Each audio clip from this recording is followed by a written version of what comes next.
മാഫികൾ അല്ലെങ്കിൽ കുത്തക മുതലാളിമാർ മാത്രം ഉപയോഗിച്ചിരുന്ന ഇന്ന് പാവപ്പെട്ടവരെന്നോ അല്ലെങ്കിൽ മധ്യവർഗക്കാരനെന്നോ മുതലാളിയെന്നോ വ്യത്യാസമില്ലാതെ ആളുകൾ ഉപയോഗിച്ചു വരുന്നു എന്നതിലുപരി അവളെ ചിരിപ്പിച്ച് പോകുമ്പോൾ അവളെന്റെ കൈ കയറി പിടിച്ചിട്ട് അവൾ ചോദിച്ചു ഇനി എന്നാ വരിക. അതെന്നെ വല്ലാതെ വിഷമത്തിലായിരുന്നു. കല്യാണം കഴിച്ച് രണ്ടാമത്തെ ആഴ്ച രണ്ട് കാലിന്റെ സ്റ്റീലാണ്. തീരുമ്പോഴും മിഴിനീർ നിലയ്ക്കാത്ത മുഖമൊന്നുണ്ടെന്നുള്ളിൽ.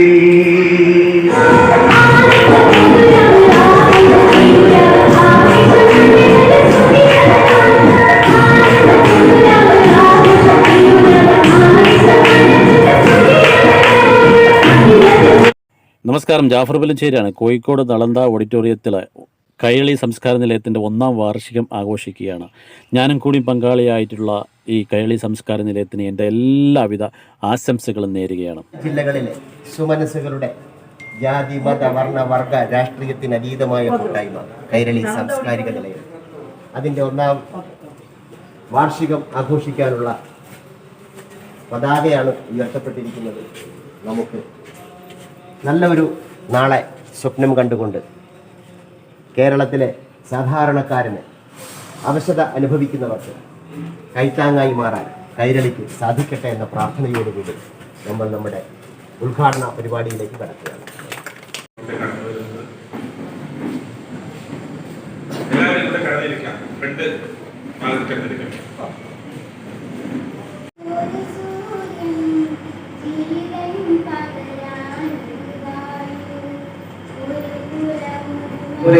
നമ്മുടെ ഈ എളിയ ക്ഷണം സ്വീകരിച്ചുകൊണ്ട് വളരെ തിരക്കുകൾക്കിടയിൽ പോലും നമ്മോട് സംവദിക്കുവാനും ഈ ഒരു പരിപാടിയുടെ ഔപചാരികമായുള്ള ഉദ്ഘാടനം നിർവഹിക്കുവാനും എത്തിയിട്ടുള്ള പ്രിയങ്കരനായ നമ്മുടെ മന്ത്രി അഹമ്മദ് ദേവർകോവിൽ സാറിനെയും ഹാർദവമായി ഞാൻ ഈ വേദിയിലോട്ട് സ്വാഗതം ചെയ്യുകയാണ്.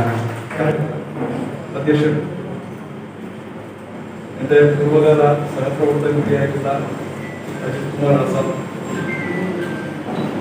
ഇവിടെ സ്വാഗതം വസിച്ച പരമ്പരാഗതമായ ഒരു മുദ്രാവാക്യം ഇന്നലെ ഒക്ടോബർ 2 മഹാനായ ഗാന്ധിജിയുടെ ജന്മദിനം നമ്മൾ ആഘോഷിക്കുകയുണ്ടായി. ലഹരിക്കെതിരെ ശക്തമായ ബോധവൽക്കരണം നടത്തിക്കൊണ്ടാണ് അദ്ദേഹം നമ്മോട് തിരിഞ്ഞു പോയിട്ടുള്ളത്. മരത്തിന്റെ അടിയിലും ഒളിഞ്ഞിരിക്കുന്ന ചെറുപ്പക്കാരെ കാണാം. അവർ സ്കൂളുകൾ കട്ട് ചെയ്ത് അവിടെ വന്നിരിക്കുന്നത് അവിടെ കാറ്റുകൊള്ളാൻ വേണ്ടിയല്ല, അവരതിനകത്തിരുന്ന് മയക്കുമരുന്നുകൾ ആസ്വദിച്ചുകൊണ്ട് സമൂഹത്തിൽ നിന്ന് മാറി നിന്ന് ഒരു പ്രത്യേക ലോകത്തെ വിഹായസിലാണ് ജീവിക്കുന്നത് എന്ന കാര്യം നമ്മൾ മനസ്സിലാക്കേണ്ടതായിരുന്നു. നമ്മുടെ പ്രിയപ്പെട്ട കുട്ടികൾ കഴിഞ്ഞ 1.5 വർഷത്തോളം കാലമായി വീട്ടകങ്ങളെ ക്ലാസ് മുറികളാക്കി പരിവർത്തിപ്പിച്ച് വീട്ടിനകത്ത് നിന്ന് ഓൺലൈനിലൂടെ വിദ്യാഭ്യാസം നേടി നല്ല മാർക്കും നേടി ജയിച്ചവരാണ്. പക്ഷേ നമ്മുടെ സ്കൂളുകൾ തുറന്നു കിട്ടിയെങ്കിൽ എന്ന് ആഗ്രഹിച്ച ഒരുപാട് രക്ഷിതാക്കളുണ്ട്. ഇന്ന് രാവിലെ കോഴിക്കോട്ട് ബീച്ചിൽ നടക്കാൻ പോയപ്പോൾ കാണാൻ കഴിഞ്ഞൊരു കാഴ്ച, ഇന്ത്യക്ക് സ്വാതന്ത്ര്യം കിട്ടിയ ദിവസമാണോ ഇന്ന് തോന്നുന്ന പ്രതീതിയായിരുന്നു ബീച്ചിൽ. ഇന്നലെ വരെ ഇല്ലാത്ത രീതിയിൽ ഒപ്പിച്ച തിരക്കാണ് ഇന്ന് രാവിലെ ബീച്ചിൽ അനുഭവപ്പെട്ടു. ചെറുപ്പക്കാരും സാധാരണ നടത്തക്കാരും സ്പോർട്സ്മാൻമാരും മാത്രമായിരുന്നില്ല, കുടുംബത്തോടൊപ്പം ആളുകൾ ബീച്ചിലേക്ക് രാവിലെ തന്നെ എത്തുകയുണ്ടായി. ബീച്ച് തുറന്ന വിവരം പറഞ്ഞ സിറ്റിക്കകത്തുള്ളവരാണ് രാവിലെ എത്തിയതെങ്കിൽ ഉച്ചയും വൈകുന്നേരവും ആകുമ്പോൾ ഈ സംസ്ഥാനത്തിന്റെ അല്ലെങ്കിൽ നമ്മുടെ ജില്ലയോട് ചേർന്ന് കിടക്കുന്ന മറ്റ് ജില്ലകളിൽ നിന്ന് വാഹനങ്ങളിൽ ആളുകൾ കൂടി എത്തിയാൽ ഒരുപക്ഷെ നമ്മുടെ ബീച്ച് വീണ്ടും അടക്കേണ്ടി വരുമോ എന്ന് തോന്നുന്ന തരത്തിലുള്ള വലിയ ജനത്തിരക്ക് അനുഭവപ്പെടുന്ന സാഹചര്യം നമ്മുടെ ബീച്ചിലുണ്ട്. പക്ഷെ ഈ ബീച്ചിലൊക്കെ ഇതിനിടയിൽ ഇത്തരക്കാർ പ്രവർത്തനം നടത്തിക്കൊണ്ടിരിക്കുന്നു എന്ന ദുഃഖകരമായ വസ്തുത നമ്മൾ മനസ്സിലാക്കണം. നമ്മുടെ പ്രിയപ്പെട്ട കുട്ടികളെ മൊബൈൽ ഫോൺ കൊടുത്ത് വീട്ടിനകത്ത് നമ്മൾ ക്ലാസ് മുറികൾ എന്ന നിലക്ക് പഠിപ്പിക്കുമ്പോൾ കുട്ടികളുടെ കയ്യിലുള്ള മൊബൈൽ ഫോണിന്റെ ദുരുപയോഗം ചെയ്യപ്പെടുന്നുണ്ടോ എന്ന കാര്യം ഗൗരവതരമായി ചിന്തിക്കണം. നമ്മുടെ ഈ കോവിഡ് കാലത്ത് നമുക്ക് പുറത്തു പോകാൻ മറ്റ് ആവശ്യങ്ങളില്ലാത്തത് കൊണ്ട് തന്നെ വീട്ടിനകത്ത് ചിലപ്പോൾ കുട്ടികളെ ശ്രദ്ധിച്ചവരായിരിക്കാം. പക്ഷേ സ്കൂളുകൾ തുറക്കാൻ പോകുന്നു, കുട്ടികൾ സ്കൂളിലേക്ക് പോകാൻ ഇരിക്കുന്നു. പണ്ട് കാലങ്ങളിൽ കുട്ടികൾക്ക് മൊബൈൽ ഫോൺ കൊടുക്കാൻ പാടില്ലെന്ന് പറഞ്ഞ രക്ഷിതാക്കളും അധ്യാപകരും കുട്ടികളുടെ കയ്യിലേക്ക് മൊബൈൽ ഫോൺ വെച്ചു കൊടുത്തിരിക്കുന്നു. മൊബൈൽ ഫോണിന് ഇന്റർനെറ്റ് കണക്ഷനുണ്ട്. ലോകത്തുള്ള ഏത് ഭാഗത്തുള്ള ആരുമായും ചാറ്റ് ചെയ്യാനും എന്തും ചെയ്യാനും പറ്റാവുന്ന ഒരു സംവിധാനം കുട്ടികളെ കൈകളിൽ കൊടുത്തുകൊണ്ടാണ് നമ്മൾ കുട്ടികളെ സ്കൂളിലേക്ക് അയക്കുന്നത് എന്ന ബോധം നമുക്കുണ്ടാകേണ്ടതായിരുന്നു. ഏതാണ്ട് 2 മാസം മുമ്പ് കാസർഗോഡ് ജില്ലയിലെ ഒരു പാവപ്പെട്ട കുട്ടി, 12 വയസ്സുള്ള ഒരു പെൺകുട്ടി, ഒരു ദിവസം ആത്മഹത്യ ചെയ്തു. ആ കുട്ടി നല്ല മതബോധമുള്ള കുടുംബത്തിൽ വളർന്ന കുട്ടിയാണ്. നല്ല അന്തരീക്ഷത്തിലാണ് ആ കുട്ടി വളർന്നത്. ആ കുട്ടിക്ക് അധ്യാപനം നടത്തിയിരുന്ന അധ്യാപകൻ മൊബൈൽ ചാറ്റിങ്ങിലൂടെ കുട്ടിയുമായി വല്ലാതെ അടുപ്പം കാണിച്ചു.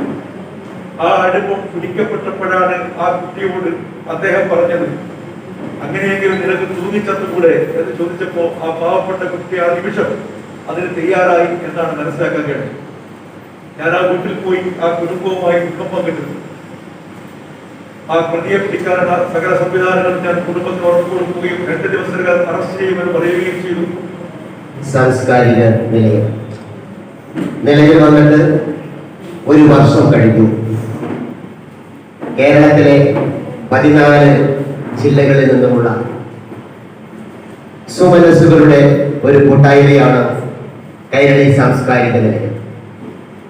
ജാതി, മത, വർണ്ണ, വർഗ രാഷ്ട്രീയത്തിനതീതമായി മനസ്സുകളെ സ്നേഹം കൊണ്ട് വിടക്കി ചേർക്കപ്പെട്ടിരിക്കുന്ന സ്വയം സമർപ്പിത സേവനത്തിന് സന്നദ്ധരായ സഹൃദയരുടെ ഒരു കൂട്ടായ്മയാണ് കൈരളി സാംസ്കാരിക നിലയമെന്ന് ഒറ്റ വാക്കിൽ നമുക്ക് പറയാം തുടങ്ങുകയാണ്. ആദ്യമായി കൈരളി കുടുംബാംഗവും വയനാട് ജില്ല കൈരളി സാംസ്കാരിക നിലയത്തിന് സംഭാവന ചെയ്ത പോലീസ് ഉദ്യോഗസ്ഥ KT ജസീല മേഡം, മുഖ്യമന്ത്രിയുടെ അവാർഡ് ജേതാവ് കൂടിയാണ്. വിവിധ മേഖലകളിൽ പ്രാവീണ്യം തെളിയിച്ച വിവിധ അവാർഡുകൾ കരസ്ഥമാക്കിയിട്ടുള്ള ജസീല മേഡത്തെ അവാർഡ് ഏറ്റുവാങ്ങുന്നതിന് വേണ്ടിയും നൽകുന്നതിന് വേണ്ടി മന്ത്രി സാഹിബിനെയും ആദരപൂർവ്വം ക്ഷണിക്കുന്നു. അടുത്തത് ദിലീപ് ജയരാജ്, കൈരളിയുടെ വൈസ് പ്രസിഡന്റ് ആണ്. കേരള ചരിത്രത്തിൽ നിർണായക സ്ഥാനമുള്ള ശ്രീമദ് അയ്യങ്കാളിയുടെ കൊച്ചുമകളാണ് കൈരളിയുടെ സംസ്ഥാന വൈസ് പ്രസിഡന്റ് കൂടിയായ ബേബി ജയരാജ്. വിവിധ മേഖലകളിൽ വിവിധ അവാർഡുകൾ വാങ്ങിക്കൊണ്ടിട്ടുള്ള ബേബി ജയരാജിനെ കൈരളിക്ക് വേണ്ടി ഈ അവാർഡ് സ്വീകരിക്കുന്നത് ആദരപൂർവ്വം ക്ഷണിക്കുന്നു. അവാർഡ് നൽകുന്നത് മന്ത്രി അഹമ്മദ് ദേവർകോവിൽ സാർ. അടുത്തത് പ്രവർത്തനത്തിനുള്ള പുരസ്കാരമായി കൈരളി അവാർഡ് നൽകുന്നു. ഏറ്റുവാങ്ങുന്നതിന് വേണ്ടി മുജീബ് പാടൂർ മാഷയും നൽകുന്നത് ബഹുമാനപ്പെട്ട മന്ത്രി അഹമ്മദ് ദേവർകോവിലുമാണ്. കൂടിയായിട്ടുള്ള റഹീന ടീച്ചറെ വേദിയിലേക്ക് ക്ഷണിക്കുന്നു.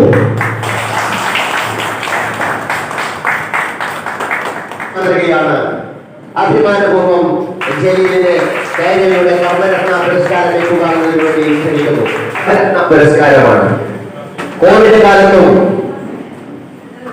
ഏറ്റവും സജീവമായി മലപ്പുറം ജില്ലയിലെ കൈരളി സാംസ്കാരിക നിലയത്തിന്റെ പ്രവർത്തനങ്ങൾ ഏകോപിപ്പിച്ച എടുത്തു പറയുന്ന പേരുകളാണ് നമ്മുടെ കൈരളിയുടെ മലപ്പുറം ജില്ലാ പ്രസിഡന്റ് അബ്ദുൽ ഗഫൂർ സാഹിബ്, സെക്രട്ടറി ചെറി മോഹൻ, അതുപോലെ തന്നെ ഫാത്തിമ സുഹറ, ആയിഷ ഷംസുദ്ദീൻ,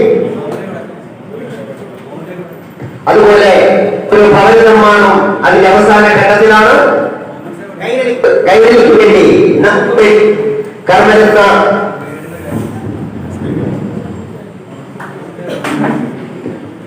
അങ്ങനെ കോവിഡ് കാലം നിർമ്മാണം വരെ പൂർത്തിയാക്കിയ കൈരളി സാംസ്കാരിക നിലയത്തിന്റെ അഭിമാന ജില്ലയായ മലപ്പുറം ജില്ലാ സാരഥികളെ ഈ അവാർഡ് ഏറ്റുവാങ്ങുന്നതിന് വേണ്ടി ഹാർദവപൂർവ്വം ക്ഷണിക്കുന്നു. നന്ദി. ഫൈസൽ ജോയി മേഡം,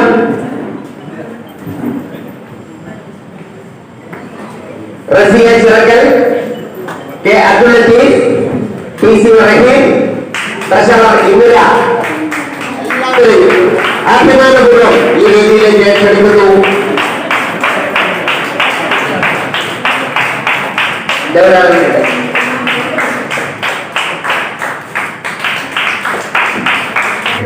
മാർച്ച് 6-ാം തീയതി ഞാൻ കല്യാണം കഴിച്ചു.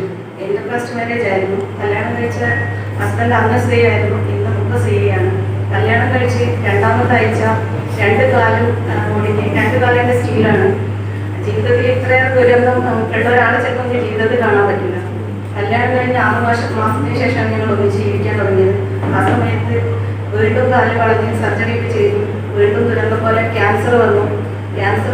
അതിനുശേഷം അതിനോട് ഫൈറ്റ് ചെയ്ത് ജീവിതത്തിൽ ക്യാൻസർ, കാല് പൊട്ടി, എന്താ പറയുക, മരണത്തിന് മാത്രം മുന്നിൽ കണ്ട് 7 സർജറികളൊക്കെ ചെയ്തു.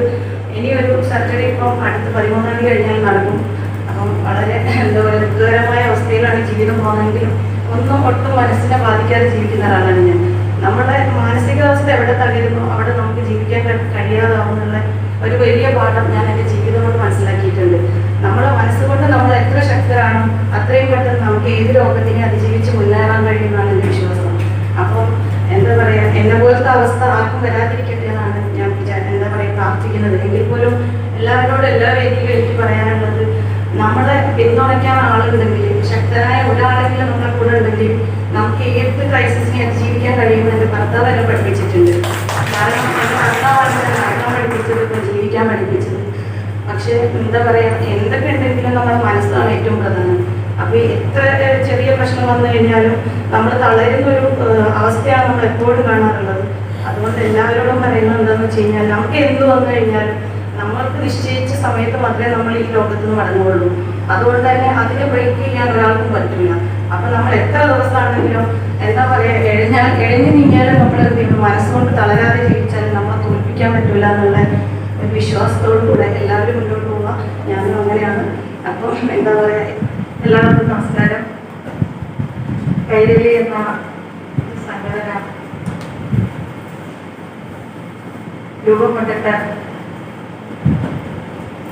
1-2 വർഷത്തോളമാകുന്നു. എന്നാൽ നമുക്ക് ഒത്തൊരുമിച്ച് ഒന്ന് കാണാനോ ഒരു പ്രോഗ്രാം അവതരിപ്പിക്കാനോ ഒന്നും ഇതുവരെ കഴിഞ്ഞിട്ടില്ല. എൻ്റെ സാമൂഹ്യ പ്രവർത്തന രംഗത്ത് ഞാൻ 3 കുഞ്ഞുങ്ങളെ പഠിപ്പിക്കുന്നുണ്ട്. ആരുമില്ലാത്ത കുട്ടികളാണ്. അവര് അച്ഛനും അമ്മയും ഇല്ലാത്ത ഒരു കുട്ടി, പിന്നെ അച്ഛൻ നഷ്ടപ്പെട്ട 2 കുട്ടികൾ. അവരുടെയൊക്കെ വിദ്യാഭ്യാസ ചെലവ് ഞാനാണ് ഏറ്റെടുത്ത് അവരെ പഠിപ്പിക്കുന്നത്. അതുപോലെ തന്നെ ജനറൽ ഹോസ്പിറ്റൽ ഓർത്തഡ വാർഡിൽ ആരുമില്ലാത്ത രോഗികളെ കിടത്തുന്ന ഒരു സ്ഥലമുണ്ട്. അവിടെ ഒരു 7 പേഷ്യന്റ് എൻ്റെ പേഷ്യൻ്റാണ്. അവർക്ക് കോഴിക്കോട് മലപ്പുറം ജില്ലാ നേതൃത്വം കൊടുത്തിട്ടുള്ള പ്രവർത്തകരെ അതിനാണെങ്കിൽ എഴുതിയിരിക്കുന്നു. മന്ത്രി വായിച്ചപ്പോൾ ഞാൻ ശരിക്കും ഞെട്ടി. എന്തായാലും ഒരുപാട് സന്തോഷം. നമുക്ക് ഒരുപാട് അംഗീകാരങ്ങൾ കിട്ടിയിട്ടുണ്ടെങ്കിലും നമ്മുടെ പ്രിയ സുഹൃത്തുക്കൾ, സഹപ്രവർത്തകർ ഒരു പരിപാടിയും ആ ദിവസം തന്നെ സംസ്ഥാന സെക്രട്ടേറിയറ്റും കൂടാം എന്ന ഒരു നിർദ്ദേശം വെച്ചതിന്റെ അടിസ്ഥാനത്തിലാണ് ഇന്ന് ഈ പരിപാടി ഇവിടെ നടക്കുവാൻ കാരണമായിട്ടുള്ളത്. ശരിക്കും നമുക്ക് സമയം വളരെ കുറവായിരുന്നു. ഈ സാംസ്കാരിക നിലയം എന്ന ഒരു വാട്സപ്പ് ഗ്രൂപ്പ് രൂപീകരിച്ച് നമ്മളൊരു കമ്മിറ്റിയിൽ എത്തുന്ന സമയത്താണ് കോവിഡിന്റെ പ്രശ്നങ്ങൾ വന്നു. നമുക്ക് ഒന്നിച്ച് ചേരാനോ അതൊരു സംഘടന രൂപീകരിക്കാനോ കഴിയാത്തൊരവസ്ഥയായിരുന്നു. പരിചയപ്പെടാനും ഈ കാര്യങ്ങൾ ഈ ഇവരെ സംസ്കാര സദസ്സിൽ വെച്ച് ഞാനും ഇത്രയും കാര്യങ്ങളിൽ എല്ലാവരും പ്രവർത്തിക്കുന്ന ഒരാളാണ്. രാഷ്ട്രീയ രംഗത്തെ പ്രമുഖനായ വ്യക്തി, കൈരളി സാംസ്കാരികത്തിന്റെ സംസ്ഥാന അധ്യക്ഷൻ. വർഷങ്ങൾക്ക് മുൻപായിട്ട് ഞാൻ ശ്രദ്ധിച്ചുകൊണ്ടിരിക്കുന്നത് പാലിയേറ്റീവ് കിടപ്പ് രോഗികൾ, അതുപോലെ തന്നെ ക്യാൻസർ പേഷ്യന്റുകൾ, അതുപോലെ തന്നെ വീട്ടിലാരും ഇല്ലാത്ത ഒറ്റപ്പെട്ട് കഴിയുന്ന വൃദ്ധസദനം പോലെ കഷ്ടപ്പാട് കൊണ്ടങ്ങേറ്റം മുട്ടി നിൽക്കുന്ന ജീവിതങ്ങളെ കണ്ടുപിടിക്കുക, അവർക്കുള്ള ഭക്ഷണങ്ങൾ, അതുപോലെ തന്നെ അവർക്കുള്ള മരുന്നുകൾ, അവർക്ക് ഹോസ്പിറ്റലിൽ പോകാനുള്ള സൗകര്യങ്ങൾ, അത് ചെയ്യാന്നുള്ളതാണ്. അതിൻ്റെ ഒരു ഭാഗമായിട്ട് നമുക്ക് പാലിയേറ്റീവ് ഉണ്ട്. അതിൽ നമുക്ക് കോഴിക്കോട് ജില്ലയിൽ 150 പേഷ്യന്റുകളുണ്ട്. അവർക്ക് ഭക്ഷണം, ഫുഡ്. എനിക്ക് നല്ലൊരു ട്രാജഡി കുടുംബത്തിലാണ് ഇപ്പോൾ വന്നുപെട്ടത് എന്നാണ് ഇപ്പോൾ തോന്നുന്നത്. കാരണം ഓരോരുത്തരും അവരുടെ അനുഭവങ്ങൾ പറയുമ്പോൾ നമ്മളൊന്നുമല്ല എന്ന് ഇവിടെ നിന്ന് നമ്മൾക്ക് മനസ്സിലാവുകയാണ്. കോഴിക്കോട് മലപ്പുറം ജില്ലാ കൈരളിയുടെ ഭാരവാഹികളെ, കൈരളിയുടെ സംസ്ഥാന ഭാരവാഹികളെ, സഹോദരി സഹോദരന്മാർ, സദസ്സിന് ആശീർവാദം നൽകുക എന്നതിന് ക്ഷണിക്കപ്പെട്ട എനിക്ക് അതിനുള്ള യോഗ്യതയുണ്ടോ എന്ന് പുനഃപരിശോധിക്കേണ്ട ഒരു ആവശ്യകതയുണ്ടെന്നാണ് തോന്നുന്നു. കാരണം ഇവിടെ വന്നവരൊക്കെ പുലികളാണ്, പുറത്തിരിക്കുന്നവർ അതിലും വലിയ പുലികളാണ്. അതിൻ്റെ ഇടയ്ക്ക് ഈ പാവപ്പെട്ട ഒരു ഉറുമ്പ് ഇവിടെ കയറി നിന്ന് സംസാരിക്കുക എന്ന് പറയുമ്പോൾ അതിൻ്റെ ഔചിത്യത്തിൽ കുറവ് എനിക്ക് നല്ലവണ്ണം ബോധ്യമുണ്ട്. നമ്മൾ ഈ വാർഷിക ആഘോഷം ഇവിടെ നിന്ന് ആഘോഷിക്കാൻ തീരുമാനിച്ചു. ഈ സമ്മേളനത്തിന്റെ ഭാഗമായി എന്തായാലും ഇവിടെ കേരളീയ സാംസ്കാരിക നിലയത്തിന്റെ വാർഷിക ആഘോഷ പരിപാടിയിൽ ധർമ്മരത്ന അവാർഡ് എനിക്ക്, അതുപോലെ തന്നെ നമ്മുടെ Reena teacher, Majeeb master, B Jayaraj sir. ഇന്നലെ ഗാന്ധിയുടെ ഓർമ്മദിനം അല്ലെങ്കിൽ ഗാന്ധിയുടെ ജന്മദിനം ഒക്കെ നമ്മൾ ആചരിക്കുന്നു. എൻ്റെ ജീവിതമാണ് എൻ്റെ സന്ദേശം എന്ന് പറയുമ്പോൾ നമ്മൾ പറയുന്നതും പ്രവർത്തിക്കുന്നതും ഏറെക്കുറെ സാമ്യമായിട്ട് കൊണ്ടുപോകാൻ എനിക്കും നിങ്ങൾക്കും സാധിക്കുമാണ്. നമുക്ക് അങ്ങനെ കഴിയുന്നുണ്ടോ എന്നുള്ള ആത്മപരിശോധനയാണ് സംഘടനാ പ്രവർത്തനത്തിൽ നമ്മൾ നടത്തേണ്ടത്. ഒന്നും മോഹിക്കാതെ കർമ്മം ചെയ്യുക, സാമൂഹ്യ പ്രവർത്തനം ചെയ്യുക എന്ന് പറയുന്നതാണ് ഏറ്റവും ഉദാത്തമായ സങ്കല്പം. നമ്മൾ ധാരാളം പറയും, ഒന്നും ചെയ്യില്ല. അതല്ലെങ്കിൽ എന്തെങ്കിലും ഒരു കാര്യം ചെയ്യുമ്പോൾ 10,000-കണക്കിന് മനുഷ്യരുടെ അഭിവാദനങ്ങൾ അല്ലെ അഭിവാദ്യങ്ങളെ ആലോചിച്ചുകൊണ്ടായിരിക്കും നമ്മൾ എന്തെങ്കിലും ഒരു സ്നേഹവും കർമ്മവും ചെയ്യുക. അരുത് എന്ന് പറയുന്നതും പഠിപ്പിക്കുന്നതുമാണ് ഏറ്റവും വലിയ വിദ്യാഭ്യാസം എന്ന് പറയുന്നത്. അറിവ്, വിദ്യ അഭ്യസിക്കുന്നതാണ് വിദ്യാഭ്യാസം. അത് ഭാരതത്തിന്റെ ഏറ്റവും വലിയ മൂല്യങ്ങളിൽപ്പെട്ട ഒന്നാണ്. തീരുമ്പോഴും മിഴിനീർ നിലയ്ക്കാത്ത മുഖമൊന്നുണ്ടെന്നുള്ളിൽ. അന്ന് മണ്ണോടറിയുന്നത് വരെ ദർശനങ്ങൾക്ക് കൈകരുത്ത് പകരുന്ന ഒരു ധർമ്മമുണ്ടല്ലോ. അത് ഈ മണ്ണോടറിയുന്നവരെ മനുഷ്യനെ സ്നേഹിക്കാനുള്ള അളവ് വരെ മാറ്റണം. ചിതയിൽ തീനാളങ്ങൾ എരിഞ്ഞു തീരുമ്പോഴും മിഴിനീർ നിലയ്ക്കാത്ത മുഖമൊന്നുണ്ടെന്നുള്ളിൽ. സ്നേഹിത നിന്നെയാണെന്ന് അത്രമേ സ്നേഹിക്കയാൽ ഇത്രയും കാലം നിന്റെ നിഴലായി നടന്നു ഞാൻ. അങ്ങനെ നിന്റെ പിന്നിൽ എനിക്ക് നടക്കണമെന്നുണ്ട്, നിന്റെ നിഴലായി സർഗാത്മക മനോഭവമായി നിങ്ങളുടെ മുമ്പിൽ എനിക്ക് നടക്കണമെന്ന്. മുന്നിലെ വഴിയിലെ മുള്ളുകൾ നട്ടിടാതെ. നാളെ നിങ്ങൾ എന്ത് ഇവിടെയുള്ള പൊതുപ്രവർത്തന രംഗത്ത് നിങ്ങൾ നടന്നു നീങ്ങുമ്പോ നിങ്ങളെ കല്ലെറിയാൻ പോകുന്ന വലിയൊരു സമൂഹം നിങ്ങളുടെ മുമ്പിലൂടെ നിങ്ങൾ മനസ്സിലാക്കും. ശരിയും തെറ്റുമായുള്ള ജീവിതത്തില് ഒരുപാട് ആൾക്കാർ നിങ്ങളെ കല്ലെറിയാനുണ്ടാവും. തളർന്നു പോകരുത്. മുന്നിലെ വഴിയിലെ മുള്ളുകൾ നട്ടിടാതെ ദുഷ്ടരാക്കുകൾ ചെയ്യും വന്യമൃഗങ്ങളിൽ തൊട്ടിടാതെ. മനുഷ്യ മൃഗങ്ങളായി മാറുന്ന ഒരു രൂപമുണ്ട്. സംസ്കാരം എന്നുള്ള ആ പാശം, കയർ എന്ന് പൊട്ടിപ്പോകുന്നുവോ അത് നമ്മൾ നല്ലൊരു മൃഗമായി മാറും. വന്യമൃഗങ്ങളുണ്ടാവും നമ്മൾ ആക്രമിക്കാൻ മനുഷ്യരൂപത്തിലുള്ള. അത് മാറ്റിയെടുക്കാനുള്ള ബാധ്യത. മുന്നിലെ വഴിയിലെ മുള്ളുകൾ നട്ടിടാതെ വന്യമൃഗങ്ങൾ തൊട്ടിടാതെ. സ്നേഹിത നിന്നെ ഞാനങ്ങ് അത്രമേ സ്നേഹിക്കയാൽ ഇത്രയും കാലം നിന്റെ നിഴലായി നടന്നു ഞാൻ.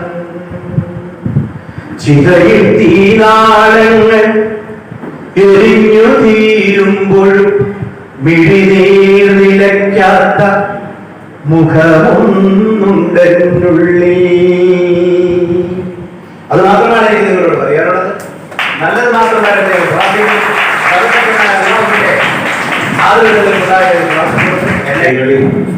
സാംസ്കാരിക നിലയത്തെ കുറിച്ച് കഴിഞ്ഞ ദിവസമാണ് ഞാൻ അറിയുന്നത്. നിരവധി സാമൂഹ്യ പ്രവർത്തനങ്ങൾ നടത്തി വരുന്ന ഒരു സംഘടനയാണ്. കേരളത്തിലുടനീളം ഉള്ള ആളുകൾ ഇതിനകത്ത് അംഗങ്ങളായിട്ടുണ്ട് എന്നറിഞ്ഞതിലും ഒരുപാട് സന്തോഷം. ഈ മഹാമാരി കാലത്ത് നിരവധി കാരുണ്യ പ്രവർത്തനങ്ങൾ കൈരളി ചെയ്തു കഴിഞ്ഞു എന്നറിയാൻ സാധിക്കുന്നു. ഇനി ചെയ്യാൻ പോകുന്ന കാര്യങ്ങളിൽ എനിക്ക് കൂടുതൽ സന്തോഷമുണ്ട്. കാരണം മദ്യപാനത്തിനെതിരെയൊക്കെ ലഹരിക്കെതിരെയൊക്കെയുള്ള ഒരു പോരാട്ടം നടത്താൻ പോകുന്നു എന്നുള്ളതിൽ ഒരുപാട് സന്തോഷം. പണ്ടെങ്ങാണ്ടൊരു നാടുണ്ടാർന്നേ, ആ നാട്ടിൽ പുഴയുണ്ടാർന്നേ, പുഴ നിറയെ മീനുണ്ടാർന്നേ, മീനിന് മുങ്ങാൻ കുളിരുണ്ടാർന്നേ, അന്നതിലെ വയലുണ്ടാർന്നേ. കൊടുത്തു വെച്ച് പോയൊരു കാര്യമുണ്ട് പോക്കാട്സിനെ കുറിച്ച്. പോക്കാട്സിനെ കുറിച്ച് അറിയുന്നവരും അറിയാത്തവരും ഒക്കെ ഇവിടെ ഉണ്ട്. കലാപരമായിട്ടുള്ളതും ജീവകാരുണ്യ മേഖലയിലും അതുല്യ സംഭാവനകൾ നടത്തിക്കൊണ്ട് ഇന്ന് നമുക്കെല്ലാവർക്കും യേശസ്സു വാനോളം ഉയർത്തിക്കൊണ്ട് നടക്കുന്ന ഒരു സംഘടനയാണ് ഫോക്കാട്സ്.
जरा मुझको बता दे, मैं उससे मिलूं